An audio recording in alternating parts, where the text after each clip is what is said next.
오늘 저희들에게 주신 하나님의 말씀 요한복음 1장 1절에서 14절 말씀 의지하고 말씀이 육신이 되시다라는 제목의 말씀을 전합니다. 구세주가 나셨다. 평화의 왕이 나셨다. 빛이 어둠에 비쳤다. 말씀이 육신이 되셨다. 이 네 개 중에 성탄과 관계없는 말은 무엇일까요? 뭐라고 했지? 구세주가 나셨다. 평화의 왕이 나셨다. 빛이 어둠에 비쳤다. 말씀이 육신이 되셨다. 정답은 없다입니다. 이 네 개가 다 성탄과 관계되는 그런 말씀입니다. 제가 왜 이렇게 성탄과 관계되는 말씀을 여러 개를 드렸는가 하면 성탄이란 이렇게 아주 다면체라는 것입니다. 다차원적이라고 할까요? 다각형이라고 할까요? 여러 가지를 생각할 수 있는 그런 큰 사건이라는 말씀입니다. 여러분은 이 중에 어떤 성탄을 기대하십니까? 구세주가 나시는 성탄? 평화의 왕이 나시는 성탄? 또는 빛이 어둠에 비치는 성탄? 말씀이 육신이 되는 성탄? 여러분들이 기도하고 바라고 기다리는 것은 어떤 성탄입니까? 저는 오늘 이 중에서 가장 오래된 성탄을 전하려고 합니다. 이 성탄이 얼마나 됐는가를 제가 세어봤더니 200억 년 정도 되었어요. 200억 년이 뭘까요? 네, 200억 년은 현대 과학자들이 이 우주라는 것이 생겨난 때가 200억 년 정도 되었다고 추정하는 시간입니다. 이 성탄은 적어도 이 우주의 탄생으로 거슬러 올라갑니다. 이 성탄은 우주가 생기기 전, 그러니까 시간이라는 것이 생기기 이전, 이것을 시간 이전이라고 말을 합니다. 시간 이전의 사건입니다. 성경은 이 성탄을 이렇게 전하고 있습니다. 태초에 말씀이 계셨다. 그 말씀은 하나님과 함께 계셨다. 그 말씀은 하나님이셨다. 그 말씀이 육신이 되어 우리 가운데 사셨다. 우리는 그의 영광을 보았다. 그것은 아버지께서 주신 외아들의 영광이었다. 그는 은혜와 진리가 충만하였다. 오늘 본문 1절과 14절만 읽었습니다. 이런 내용입니다. 이 첫머리를 시작하는 문장, 태초에 말씀이 계셨다. 여러분, 이 태초라는 말은 천지 창조 이전을 말합니다. 아까 제가 말씀드린 것으로 설명을 하자면 시간이 생겨나기 이전, 그때를 태초라고 합니다. 시간 이전에 있었던 그 말씀으로 비로소 우주와 시간이 창조가 되었다라고 성경이 말합니다. 태초에 말씀이 계셨다. 그 말씀은 하나님과 함께 계셨다. 그 말씀은 하나님이셨다. 모든 것이 그로 말미암아 창조되었으니 그가 없이 창조된 것은 하나도 없었다. 시간 이전, 창조 이전에 이미 말씀이 계셨다는 것입니다. 그 말씀이 천지 만물과 시간을 만들어 내셨다고 성경이 기록하고 있습니다. 그런데 이 말씀이 육신이 되어 우리 가운데 사셨다고 14절이 말을 합니다. 시간 이전부터 계셨던 말씀, 천지 창조 이전부터 계셨던 말씀이 천지 창조와 함께 만들어진 그 시간 속으로 들어왔다라는 얘기입니다. 창조 이전부터 계셨던 그 말씀이 창조 속으로 들어왔다. 즉 창조된 세계, 피조물의 세계로 들어왔다. 그렇게 들어와서 피조물의 하나인 인간이 되었다라고 오늘 성경이 말씀하고 계십니다. 이것이 성경이 전하는 가장 오래된 성탄 이야기입니다. 태초부터, 시간 이전부터 그 시간 속으로 들어오시는 성탄을 얘기하고 있는 것이기 때문입니다. 그래서 과학자들의 도움을 빌리면 적어도 200억 년이 된 그런 성탄이 성경에 기록되어져 있습니다. 우주와 시간이 생기기 전부터 계셨던 말씀이 인간이 되고 시간이 되고 현재가 되었다. 이것이 요한복음 1장 1절에서 14절까지의 말씀입니다. 이 태초라고 우리가 번역한 단어는 아르케라고 하는 헬라어입니다. 이 아르케는 흔히 어떤 시작점이라고 잘못 번역하기도 합니다. 그런 것이 아닙니다. 시작점이라는 것은 천지 창조와 더불어 생겨난 시간 안에 어떤 시점을 말합니다. 그것이 시작된. 장로님 언제 태어나셨죠? 몇 년도 태어나셨어요? 그게 장로님의 시작점이에요. 그러나 그거는 시간 이전입니까? 시간 이후입니까? 그래서 태초라고 부르지 않아요. 이거는. 그건 그렇게 부르지 않아요. 이 땅에 있는 시간 안에 있는 어떤 것도 태초라고 부르지 않습니다. 왜냐하면 이미 시간이 시작된 다음에 한 시점, 출발점이기 때문입니다. 아르케는 이 태초는 절대적인 시작, 시간이 생겨나기 이전을 가리키는 그런 용어입니다. 그래서 이 아르케는 오직 하나님과만 결부가 되는 단어입니다. 하나님과 연결해서만 사용할 수 있는 단어라는 말입니다. 시간적인 범주로 설명할 수 없는 상태인 시간 이전, 창조 이전, 그 상태를 뜻할 때는 그때는 아무것도 없고 시간도 없고 천지 만물도 없고 어떤 존재도 없고 오직 말씀이신 하나님만 계셨기 때문에 태초라는 단어는 항상 하나님과 함께 쓰여지는 단어입니다. 태초에 말씀이 계셨다. 이 말씀이라고 번역된 단어는 여러분이 잘 아시는 로고스라는 글자입니다. 우리나라에서 번역된 성경 중에 이 로고스를 말씀이라고 번역하지 않은 성경이 있습니다. 그것이 개역 한글판인데요. 우리가 이걸 채택하기 이전에 있었던 개역 개정, 그보다 먼저 있었던 개역 한글판, 그곳에는 이렇게 기록되어 있습니다. 태초에 도가 있었다. 진리를 뜻하는 길도자를 쓰고 태초에 진리가 있었다. 태초에 도가 있었다라고 번역을 하였습니다. 그렇습니다. 이 말씀이라는 글자는 우리가 흔히 말이라는 말을 높여서 부를 때 말씀이라고 그럽니다. 저에게 한 말씀 해 주십시오. 내게 말해라. 아가 아니고 제게 말씀해 주십시오 할 때 말보다 높인 말이 말씀이죠. 그런 의미의 말씀이 전혀 아니라는 뜻입니다. 그런 뜻의 의미 아닙니다. 우리가 하고 있는 랭귀지라는 뜻이 아닙니다. 그런 말이 아니고 도라는 뜻입니다. 도. 진리라는 것입니다. 참된 이치, 참된 원리, 그런 것을 뜻하는 단어가 이 로고스라는 글자입니다. 우리가 쓰고 있는 말을 우리가 자꾸 이 태초의 말씀이, 태초에 누가 자꾸 뭐라고 샤브샤브샤브 얘기를 했나? 그런 뜻이 아니에요. 태초에 진리가 있었다. 저는 이렇게 번역하는 것이 훨씬 더 이 성경에 맞는 번역이라고 생각을 합니다. 그 옛날 어른들이니까 진리라는 단어 대신에 도를 썼죠. 도, 길도자. 태초에 도가 있었다라고 하는 단어입니다. 이 로고스라는 말씀이라고 번역된 이 말은 사실은 하나님을 가르치는 말입니다. 하나님을 가르치는 말이에요. 하나님의 본질 중에 하나인 진리성, 진리라고 하는, 진리 그 자체라고 하는 것을 가리킬 때 로고스, 하나님이라는 뜻입니다.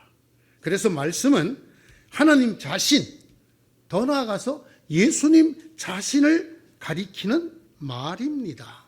모든 피조 세계보다 먼저 계셨던, 모든 시간이 생기기도 전에 계셨던 진리로서의 하나님을 뜻할 때 로고스라는 말을 쓰는 것입니다. 그 로고스로부터 시간이 생겨나고 그 로고스로부터 천지 만물이 생겨났다. 그래서 모든 것이 생겨나게 만드는 원동력 또는 원인 또는 근본이신 존재를 설명할 때 로고스라고 번역을 합니다.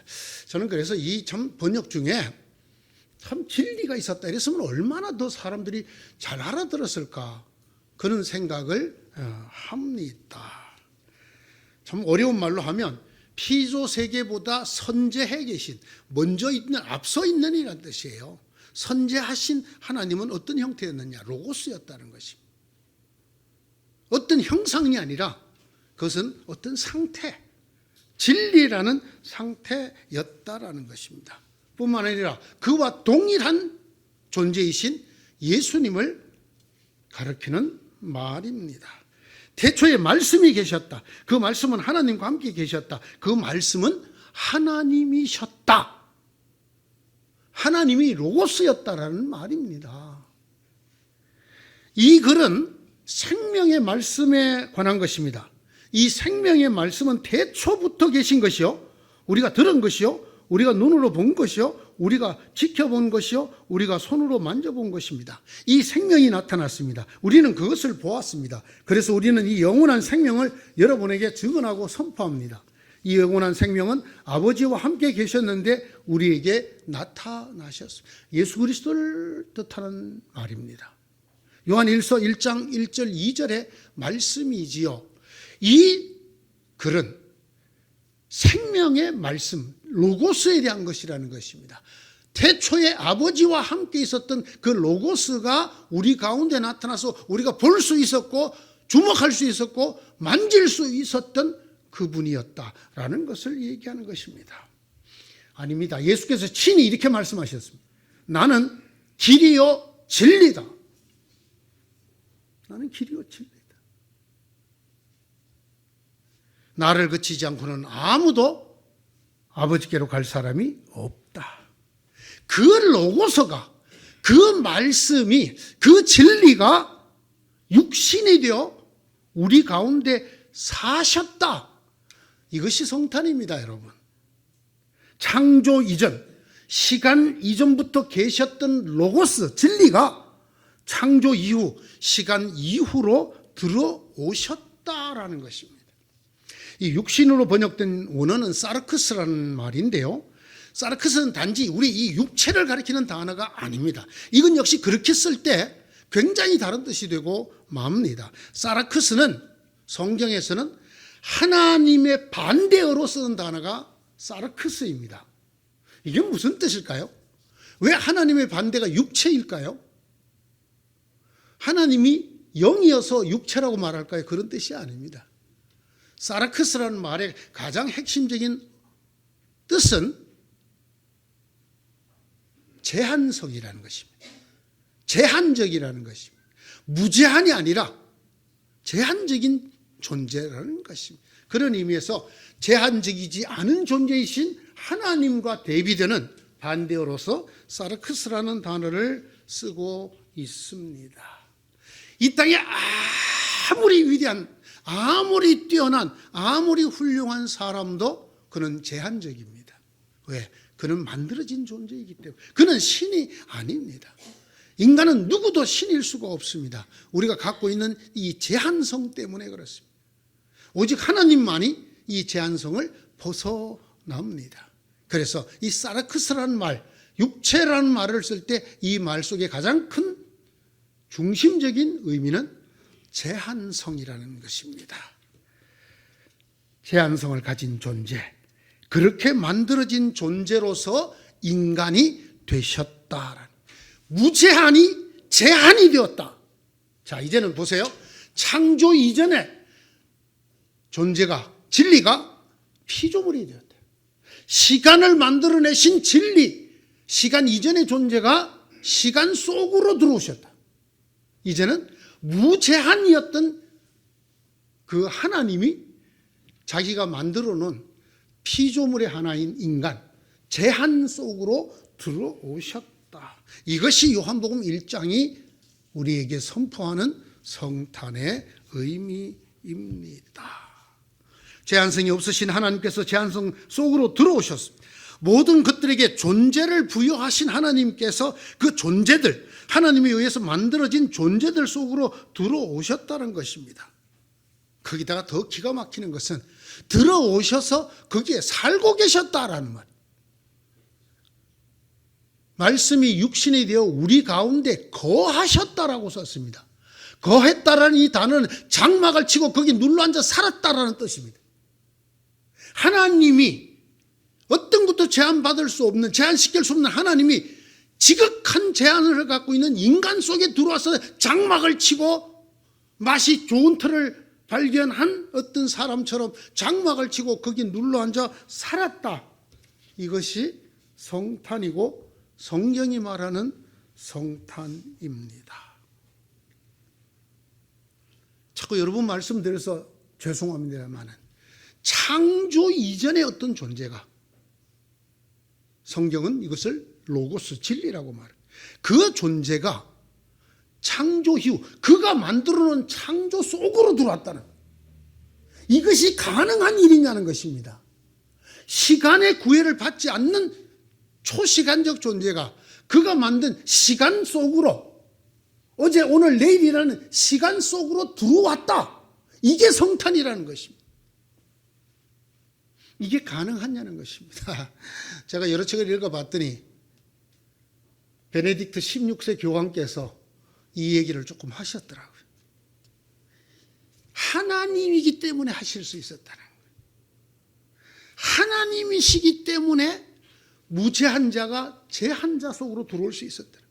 무시간적 존재가 시간 속으로 들어올 수 있었다는 건 오직 하나님이기 때문이었다는 거예요. 전능하셨기 때문에 그게 가능했다. 그렇게 설명을 했더라고요. 역시 단순히 교황이 아니라 위대한 신학자의 한 사람이었던 신부님다운 설명이었어요. 태초가 지금이 되었다.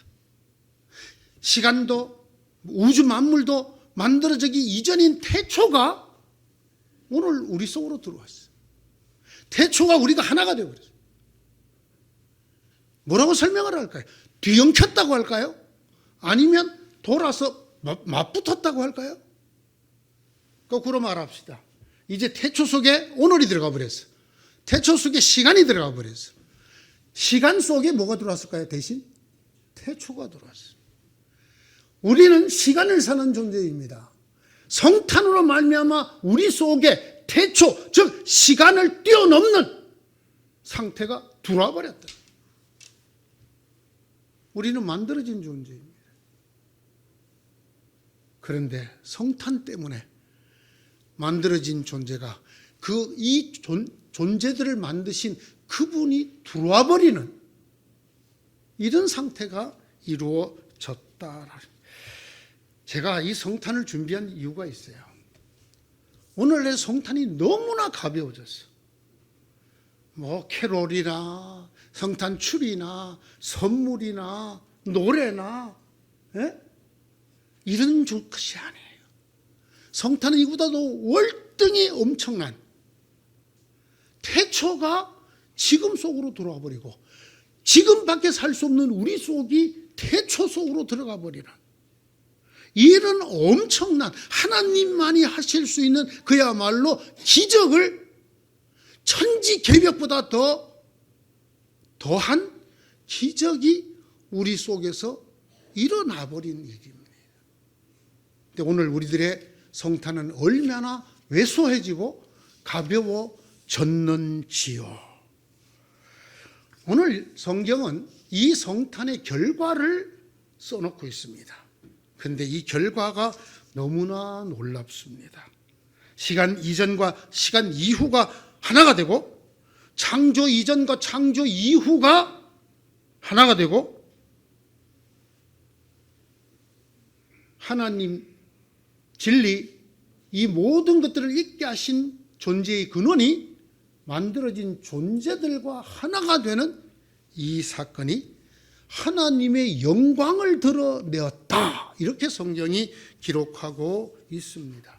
그 사람은 육신이 우리 가운데 사셨다. 우리는 그의 영광을 보았다. 성탄에서 우리가 보아야 할 것이 바로 이것이에요.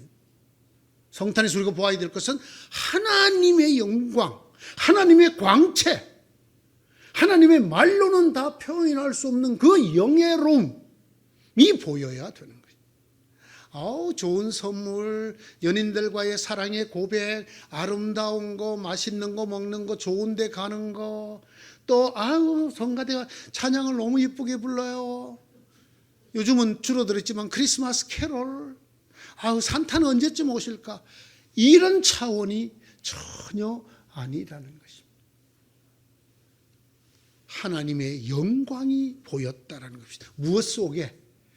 태초가 우리 속에 들어온 이 성탄이라는 사건 때문에 하나님의 영광이 나타나게 되고 그의 독생자의 영광도 나타나게 되었다.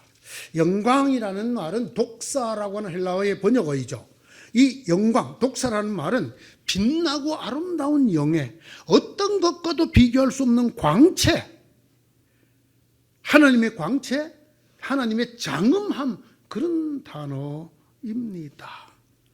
시간 이전이 시간 이후로 들어온 이 성탄이, 창조 이전이 창조 이후로 들어온 이 성탄이 하나님의 광채를 드러냈다는 것입니다. 오히려 하나님을 하나님답게 만들었다는 것입니다. 아까 제가 베네딕트 16세의 얘기를 했죠. 하나님만이 할 수 있는 일이란, 이런 일은 무한히 유한 속으로 들어올 수 있는 거, 이건 하나님 외에는 못한다는 거예요. 그래서 이 사건이 하나님이 초라해지고 왜소해지고 낮아지고 겸손해진 것 넘어 이것이 하나님의 영광을 드러내는 일이라는 것입니다. 또 하나 있습니다. 그는 은혜와 진리가 충만하였더라. 성탄은 하나님의 영광을 드러내고 은혜와 진리가 충만한 것을 드러냅니다. 은혜는 제가 어느 설교 때 한번 진지하게 말씀을 드렸습니다. 은혜를 쉽게 설명하면 아주 값비싼 것을 값없이 그냥 주는 것, 그것도 그걸 받을 자격이 안 되는 사람에게 내가 베푸는 것. 그러나 이건 여러분 정확한 용어로 번역하자면 호의를 베푼다라는 뜻입니다. 내가 호의를 베푸는 거예요. 신적 호의, 하나님이 죽을 수밖에 없는 이 하찮은 피조물들에게 베푸는 호의, 그것을 은혜라고 합니다. 그런데 이 하나님의 호의는, 성탄을 통해 나타난 이 하나님의 호의는 하나님의 진실함으로 가득 차 있었다라는, 하나님의 진실함, 은혜와 진리가 충만해.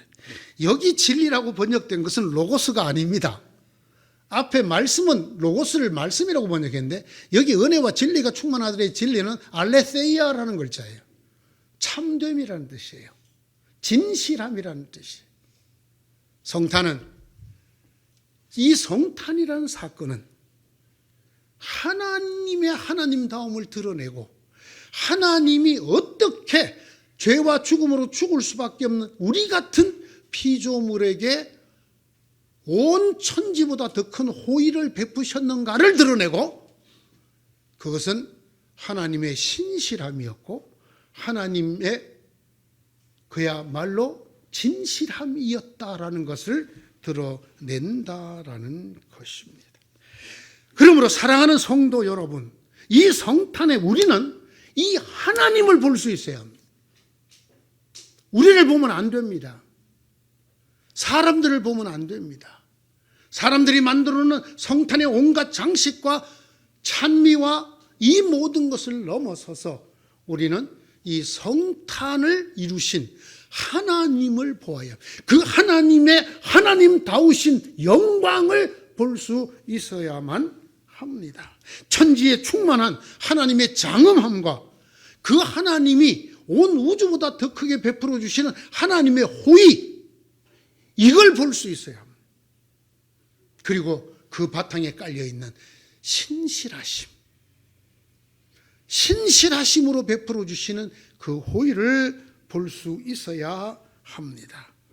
말씀이 육신이 되신 이 성탄에는 시간도 천지도 짓기 전에 있었던 태초가 보여야 합니다. 우리의 시간성을 넘어서는, 나의 어제 오늘 내일을 넘어서는 영원, 태초, 무시간, 이것을 볼 수 있어야 합니다. 성탄에는 태초가 현재가 되는 하나님의 시간이 보여요. 나의 이 짧은 현재밖에 없는 하루살이 같은 인간의 시간이, 나의 시간이 하나님의 시간, 태초와 영원으로 들어가는 것을 보아야 합니다. 우리가 어떻게 영원을 삽니까? 이러지 않고는 영원을 살지 못합니다. 우리의 오늘은 조만간 끝날 것입니다. 그러나 우리의 오늘 속에 하나님의 태초가 들어왔기 때문에 우리는 오늘을 넘어 태초, 즉 영원으로 들어가게 된다는 것을 이 성탄을 통해서 보아야 합니다. 하나님이 보여야 하고, 하나님이 베푸시는 신실한 호의가 보여야 하고, 하나님의 시간이 보여야 하고, 피조물이 되시는 하나님의 기적이 보여야 합니다. 사랑하는 성도 여러분, 여러분은 이 성탄에 무엇을 기대하고 계십니까? 여러분의 성탄에는 무엇이 가득 차 있습니까? 회사에서는 성탄절에 보너스를 줍니까 혹시? 그 보너스를 기다립니까? 사업을 하시거나 영업을 하시는 분은 성탄절 특별 수요, 특수를 기다리십니까? 오늘날의 성탄절이 너무나 인간적이 된, 너무나 인간적이 된, 왜소해져 버린 이 성탄에서 눈을 들어 우리는 이 성탄에 하나님을 보아야 합니다. 그리고 태초를 보아야 합니다. 적어도 200억 년 전이라고 불리는, 아니 그건 시간으로 계산이 안 되는 영원의 시간이죠. 이 성탄절에야말로 친히 태초에서 오늘로 오신 이 성탄이야말로 창조 이전에서 이 모든 피조물이 있게 하신 그분인 진리가 우리 속으로 들어오신 이것을 통해서 우리는 적어도 하나님을 보아야 하고, 태초를 보아야 하고, 영혼을 보아야 하고, 하나님의 영광을 보아야 합니다. 그래서 우리의 삶이, 우리 속에 들어오신 그분 때문에 우리의 삶이 고양되어야 합니다. 어떻게? 하나님의 영광의 경지로, 하나님의 은혜와 하나님의 신실하심의 경지로 이르는 그런 성탄이 되기를 축원합니다. 하나님의 존엄과 호의가 진실함에 가득 차는 성탄 되시기를 축원합니다. 기도합시다. 하나님, 저희들은 하루살이 같습니다. 내일이 뭔지를 잘 모릅니다. 때로는 저희는 매미 같습니다. 겨울이 뭔지를 모릅니다. 그러면서도 저희들은 아주 호기롭게 삽니다. 우리의 사는 것이 영원이라고 생각하고 삽니다. 오늘 진실로 영원을 만납니다. 태초이셨던, 영원이셨던, 진리이셨던 하나님을 만납니다. 그 하나님이 우리 속으로 들어오시는 성탄을 만납니다. 그리하여 우리의 이 제한성이, 우리의 시간이, 우리의 피조성이 하나님의 차원으로 영광스러워지고 하나님의 은혜로 가득 차고 하나님의 신실함으로 가득 차는 것을 경험합니다. 우리에게, 우리 모두에게 이런 성탄이 되도록 은혜를 충만하게 내려 주시옵소서. 예수님 이름으로 기도드리옵나이다. 아멘.